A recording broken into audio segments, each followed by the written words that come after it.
What do you at, ladies and gentlemen? My name is Lycos, and this is my 2024 new player guide for No Man's Sky.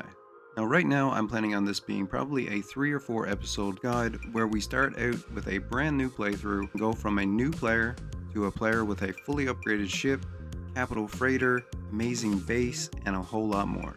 But for this video, I'm just going to be covering the basics that I wish that I knew when I first started No Man's Sky. Now, when we start off and pick a new game, you're going to be given a few options for your playthrough. I'm going to be playing on normal because that's what most people are going to be playing on. You can have an easygoing creative playthrough if you want. If you want to go hardcore, you can have a survival playthrough, but you can also customize your settings, have any kind of playthrough that you want. And you can actually customize your settings at any point during your playthrough. Now, one other thing that I want to talk about before we get into the guide is the expeditions. Expeditions are a type of playthrough that you can choose where the game gives you a whole bunch of objectives that you have to complete, and it's a much more guided playthrough and sometimes a little bit more challenging.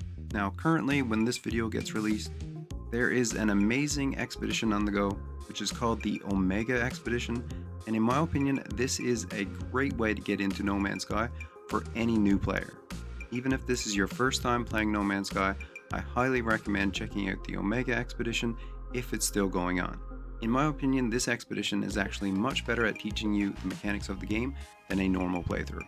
It's actually similar to a normal playthrough. You'll start out in a similar way, but you'll be given much more objectives and more guidance through your playthrough, and you'll be given a ton of amazing rewards. Now let's get into a normal playthrough, and I'm going to go over all of the basics that I think that every new player to No Man's Sky should know. Now, No Man's Sky at its core is a space exploration game with some light survival mechanics, and at least at the beginning of the game, you're going to be doing plenty of resource gathering, similar to how you would be doing it in a survival game. I personally love survival games, so this kind of stuff is right up my alley. So first, when you start off in the game, I recommend that you just start gathering resources using your multi-tool. Your multi-tool is going to be very useful throughout your entire playthrough. You're going to use it for mining.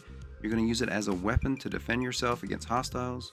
It's used as a scanner for scanning for resources and other uses. So while we're using our multi-tool to gather up a bunch of resources, the game is going to notify you that your hazard protection is being drained. See the bar for both your hazard protection and your life support down in the bottom left-hand corner.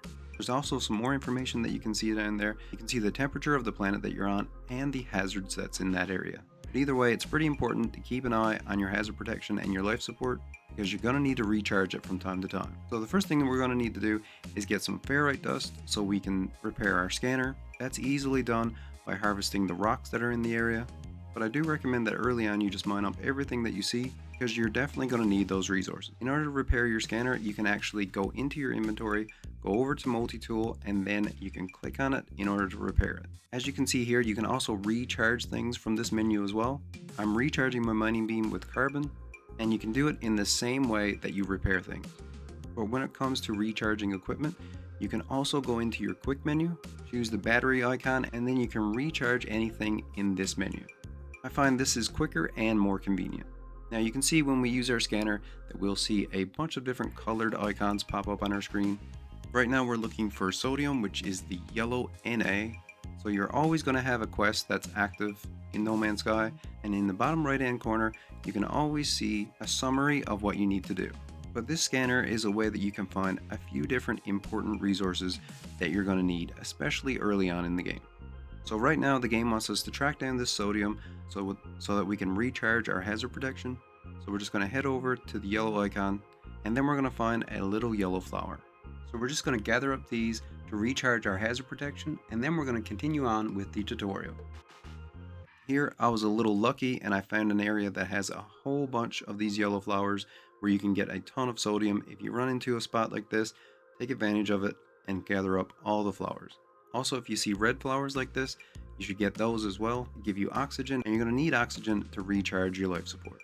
Now, as you can see here, as I'm going to the next objective, I'm doing what they call a boost trick. This is very easy to do in No Man's Sky. All you need to do is run, hit your melee button, and then immediately hit your jetpack. You're going to get a really good boost of speed, and it is great for getting around quickly.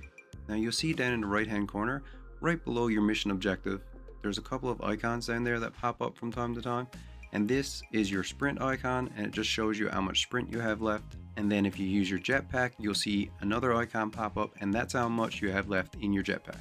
So with regards to your jetpack, this is something to keep in mind when you're boosting, because if you go too high and drop, you can end up damaging yourself if you fall from too high of a height.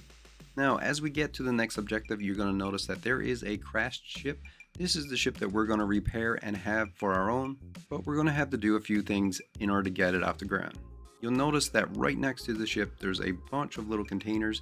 I recommend that you go through all of these because they will have some pretty good resources. The damaged machinery that you see here, they are great to check out, especially early on, because you can get some good resources from them, and a lot of times they're going to give you nanites, which is a very important currency in the game. Now we're going to need a bunch of different resources in order to get our ship off the ground. The game is going to take you through that step by step. We're going to need to repair the engines, and we're going to need to repair the thrusters. Now one thing we're going to need is dihydrogen jelly, and you can make that in your inventory using the dihydrogen that we gathered earlier. That was the blue crystals. They're all over planets. You can find them just about anywhere. And when you use your scanner, they're going to show up as a little blue square with an H on it. We're going to need to make some metal plating, which we also make in our inventory using ferrite dust. And we're going to need an Hermetic Seal, which we'll be getting a little later on. And the game is going to show you exactly where to find this item.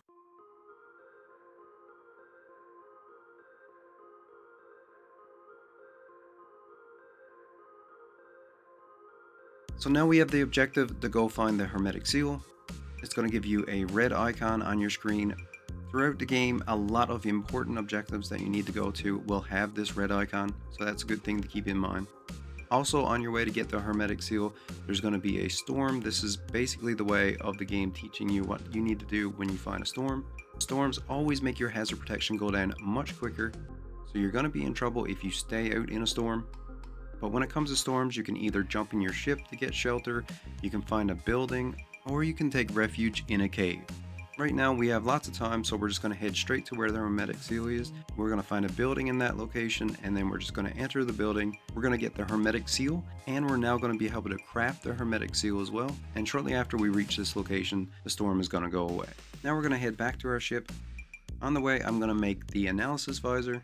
This is actually very easy to make. We just need to get carbon nanotubes, and you just need to get carbon for that. And at this point, you should already have a bunch of that, but you can get it from the plants and trees. The analysis visor is a very important tool in No Man's Sky. You can scan rocks, plants, and animals, and for everything that you scan, you'll get a little bit of units. Now, units is a very important currency in the game.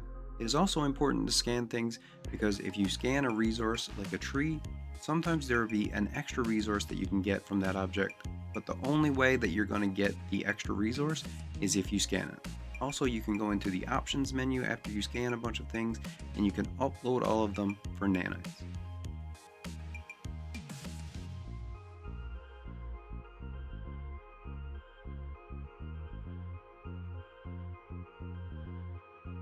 Now back at our ship, after we install the Hermetic Seal, the game is going to prompt us to make a portable refiner.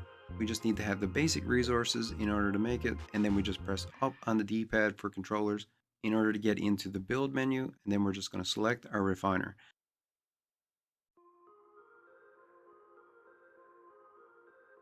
So once we put down the portable refiner, we need to give it some fuel, so we're just going to put some carbon in there, and then we need to make pure ferrite, so we can make that out of ferrite dust. Refiners are pretty important in No Man's Sky. You can get a variety of them, even some that you can build in your base. They have a couple of important uses, and you can even make a ton of units and nanites with them later on in the game. Once we get our ship repaired, we're going to head out into space and continue our journey. The next step is going to be heading to another planet, exploring that planet, and building a base. If you feel lost at any point while you're playing No Man's Sky, my best recommendation is to go into the log, where you can read a more detailed description of what mission you're currently on. Of course, there's also the option of just completely ignoring the missions and exploring for yourself, but I would wait at least until you've discovered the anomaly before you head out and explore. In the next video, we're going to be looking at base building. We're going to be looking at a couple of early ways to make units and nanites. That video should be coming out soon. If it's already released when you watch this video, it'll be on the screen right now. I hope you guys got some useful information out of this video. Thank you all for watching, and as always, stay where you're at, and I'll come where you're to. Later, everyone.